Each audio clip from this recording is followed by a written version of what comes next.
السلام علیکم ورحمۃ اللہ وبرکاتہ۔ نحمد صلی اللہ رسول الکریم، اما بعد۔ میری پیاری سوشل میڈیا فیملی، میں ٹھیک ہوں الحمدللہ، ابھی ٹھیک ہوں گے انشاءاللہ۔ تو جیسا کہ میں نے پچھلی ویڈیو میں آپ کو بتائی تھی کہ آج میں سجدہ سہو کے بارے میں بات کروں گی۔ سجدہ سہو یہ فرض یا نفل نماز میں 2 سجدے ہیں جنہیں جلوس میں کیا جاتا ہے۔ ان کے بعد سلام پھیر دیا جاتا ہے اور تشہد نہیں پڑھا جاتا ہے۔ جب ہم نماز میں کوئی چیز بھول جاتے ہیں تو یہ سجدہ ہماری نماز کو مکمل کرتا ہے۔ تو آج اسی پر بات کریں گے۔ اگر چینل میں نئے ہیں تو پلیز سبسکرائب مائی چینل۔ چلے بنا تاخیر کے ویڈیو شروع کرتے ہیں۔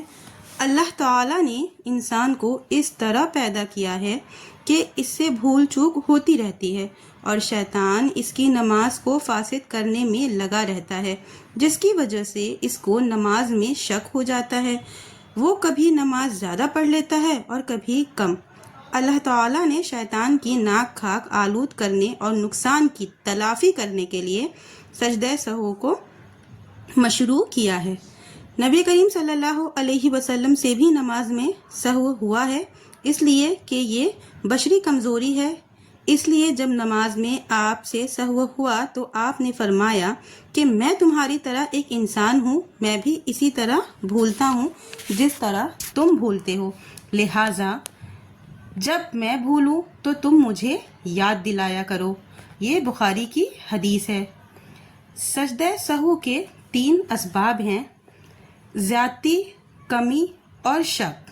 یہ تینوں ہی چیزیں نماز میں ہوتی ہیں، تو اسی پر بات کرتے ہیں۔ سجدہ سہو کی 4 حالتیں ہیں۔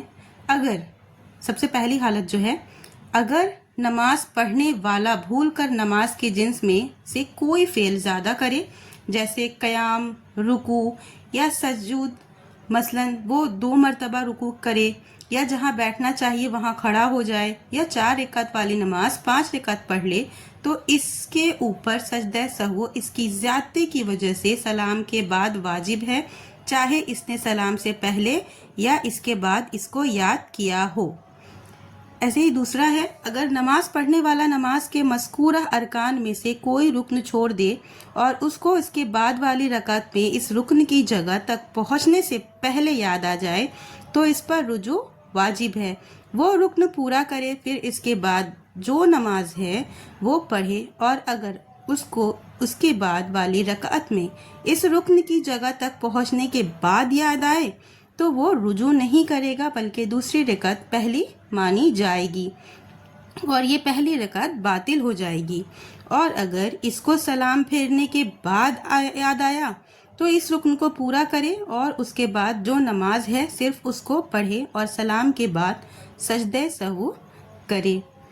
اور اگر نماز پڑھی ہے اور سلام پھیر دیا ہے، جیسے کسی نے 4 رکعت والی نماز 3 رکعت پڑھ لی یا پھر سلام پھیر دیا، پھر اسے یاد آیا کہ اس نے 3 ہی رکعت پڑھی ہے، تو بغیر تکبیر کہے نماز کی نیت کر کے کھڑا ہو جائے اور 4تھی رکعت پڑھ لے، پھر تشہد میں بیٹھے، پھر سلام پھیرے اور اس کے بعد سجدہ سہو کرے۔ تیسری حالت ہے، اگر نماز پڑھنے والے نے نماز کے مذکورہ واجبات میں سے کسی واجب کو چھوڑ دیا، اگزامپل پہلا تشہد بھول گیا، تو یہ تشہد اس سے ساقط ہو جائے گا اور سلام سے پہلے اس پر سجدہ سہو واجب ہے۔ چوتھی حالت ہے، اگر رکعت کی تعداد میں نماز پڑھنے والے کو شبہ ہو، شک ہو، مثلا یہ کہ اس نے 3 رکعت پڑھی ہے یا 4 رکعت پڑھی ہے، تو جو کم ہے اسے مانے اور بقیہ نماز پوری کرے اور سلام پھیرنے سے پہلے سجدہ سہو کر لے۔ اور اگر دونوں احتمالات میں سے کسی ایک کے بارے میں غالباً گمان ہو تو غالب گمان پر عمل کرے اور سلام کے بعد سجدہ سہو کر لے۔ یہ چند حالتیں تھیں جن میں سجدہ سہو کرنا ہے۔ تو سمجھ میں آپ کو آ گیا ہوگا کہ سجدہ سہو جو ہے یہ جب ہم نماز میں چیزیں بھول جاتے ہیں، بہت ہوتا ہے ایسا کہ کبھی کبھی کہیں دھیان بھٹک جاتا ہے، ایسا ہونا تو نہیں چاہیے لیکن سب سے ہوتی ہے، انسان سے ہی خطا ہوتی ہے، تو اس کے لیے سجدہ سہو بنایا گیا ہے اور یہ سجدہ سہو ہمارے نبی کریم صلی اللہ علیہ وسلم نے بھی کیا ہے۔ اگر کوئی مشروع قول ایسی جگہ کہہ دے جو اس کا موقع و محل نہیں، مثلا رکوع یا سجدہ میں قرآن پڑھنا یا قیام کی جگہ تشہد میں بیٹھ گیا، تو اس کی نماز باطل نہیں ہوگی اور اس پر سجدہ سہو واجب نہیں ہے بلکہ مستحب ہے۔ اگر مقتدی امام کے ساتھ کوئی رکن یا کئی ارکان عذر کی وجہ سے ادا نہیں کر سکا تو وہ اس کو کرے اور اپنے امام کو پالے۔ سجدہ سہو میں وہی ذکر اور دعا پڑھے جو نماز کے سجدے میں پڑھی جاتی ہے۔ تو یہ بہت اہم سوال، یہ جواب ہے کہ بہت سے لوگ دعا پوچھتے ہیں کہ سجدہ سہو کی الگ دعا ہے۔ نہیں، سجدہ سہو میں وہی دعا پڑھی جاتی ہے جو نماز کے سجدوں میں پڑھی جاتی ہے۔ اگر نماز مکمل ہونے سے پہلے بھول کر سلام پھیر لیا اور جلدی ہی اس کو یاد آیا تو نماز پوری کر کے سلام پھیرے، پھر سجدہ سہو کرے۔ تو سلام پھیرنے کے بعد بھی سجدہ سہو کر سکتے ہیں۔ اگر سجدہ سہو بھول جائے اور سلام پھیر دیا اور نماز کے منافی کوئی کام جیسے بات چیت وغیرہ کر لیا تو سجدہ سہو کرے، پھر سلام پھیرے۔ تو انشاءاللہ آپ کو یہ سب چیزیں سمجھ میں آ گئی ہوں گی کہ سجدہ سہو کس طرح سے، کن حالات میں اور کس طریقے سے کرنا ہے۔ اسی طرح آپ کو سجدہ سہو کی چاروں حالتیں بھی اپنی ویڈیو میں نے ڈیٹیلز میں سمجھائی ہوں۔ اگر سلام سے پہلے اور سلام کے بعد 2 مرتبہ سجدہ لازم ہو جائے تو اس کو چاہیے کہ سلام سے پہلے سجدہ کرے۔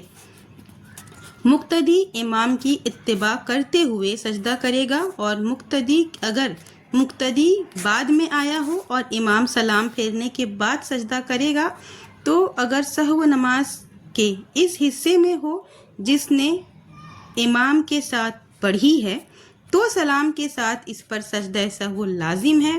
اگر اس کے نماز میں شامل ہونے سے پہلے امام بھولا تو اس پر سجدہ سہو واجب نہیں ہے۔ تو یہ چند حالتیں تھیں، چند چیزیں تھیں جو سجدہ سہو کے بارے میں ڈیٹیلز میں نے آپ کو سمجھائی ہوں۔ امام کے ساتھ نماز پڑھتے ہوئے بھی اگر سجدہ سہو کس طرح سے کرنا ہے یہ بھی میں نے آپ کو اپنے ویڈیو میں سمجھا دی ہوں۔ ویڈیو اگر پسند آئے تو ایک لائک ضرور کریے گا۔ اب آخر میں اللہ تعالیٰ سے دعا ہے کہ یا اللہ تعالیٰ ہم تمام مومن مسلمانوں کو زیادہ سے زیادہ نیک عمل کرنے کی توفیق دے۔ جو بیمار ہیں ان کو شفائے کاملہ عطا کر، جو پریشان ہیں ان کی مدد فرما، آمین۔ ملتے ہیں نیکسٹ ویڈیو میں۔ وعلیکم السلام ورحمۃ اللہ وبرکاتہ۔